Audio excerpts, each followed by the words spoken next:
I believe that I'm an artist because I have no choice in it. I think I was chosen to be an artist, and I know it's that one thing that I do complete and I do well.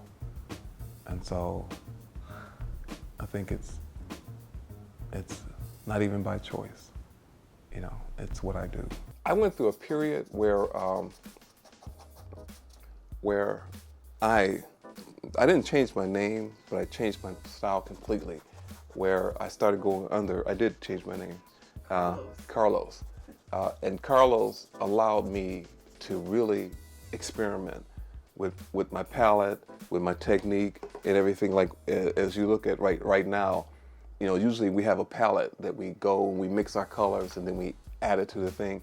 My palette is the container itself or the canvas. A lot of my mixing takes place directly on the canvas, which I would never, especially for a beginner, recommend because it can get really messy.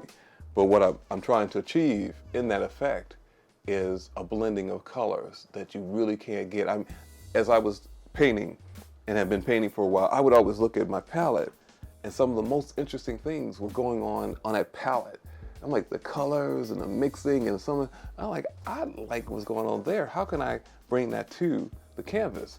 And what it really meant was just simply taking the paint and mixing it directly on the canvas, mixing it sometime in the container. It gets muddy, but you also kind of know after painting for a while to you know, really be cognizant of the idea that certain colors are just really going to, if you mix certain colors, it's going to really ruin your container. So then you consciously do a lot of the mixing directly on the canvas.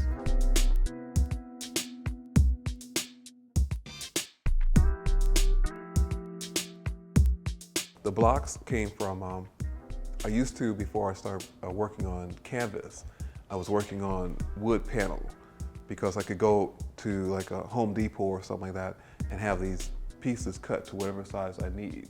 And whenever I was having these pieces cut, there would always be these little scrap pieces of wood that were left. And so I took those home with the idea of cutting them into little boxes and then painting little small miniature paintings on them. And didn't like working really small. And so one day I was about to work on a piece and decided to just adhere it to the canvas.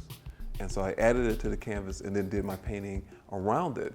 And when I did it, it just had a certain effect that spoke to me. It was, for me, it was like engaging.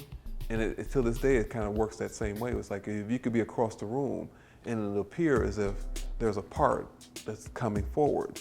And so it draws you into the piece, which is kind of how it's been working. And so now, like, all my pieces have that whole theme where it's like a little box. Sometimes the box is large. It's always placed in a random place. So I don't ever have, like the piece that I did today upstairs, I don't have an idea before I do all that what the painting's gonna be. I just place it on there, gesso it on there, and then start doing the painting. That has become my signature. It's very hard to not put it in there now. And there was a commission piece that came recently where the client said, I don't want the box, don't want the layers, don't want those things. And I did my best to not do it, but in the end, it always speaks to me and says, that's your signature, Charlie. That's like your name.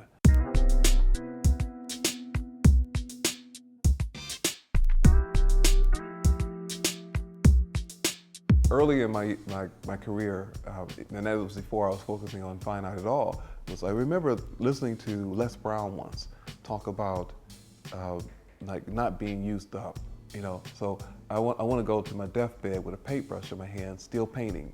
And I think that's more important to me. It's like there are so many ideas that are inside of me, and I can't take the chance that I'll have tomorrow to do that painting. So I just continue to paint without any idea or attachment to where it's gonna go or when it's needed. You know, but also I always taught, like early in my career, even when I was in college, that when the opportunity train comes, you better be packed and ready to go. Too many times people will be called and say, hey, you know, we need 30 paintings for a show, but it's next week. And these artists who will take it on are stressed out because they're trying to do 30 paintings. I'm like, call me and you need 50 paintings, I have it. You know, I'm constantly painting because I never know when the next opportunity might present itself, and I want to be ready for it.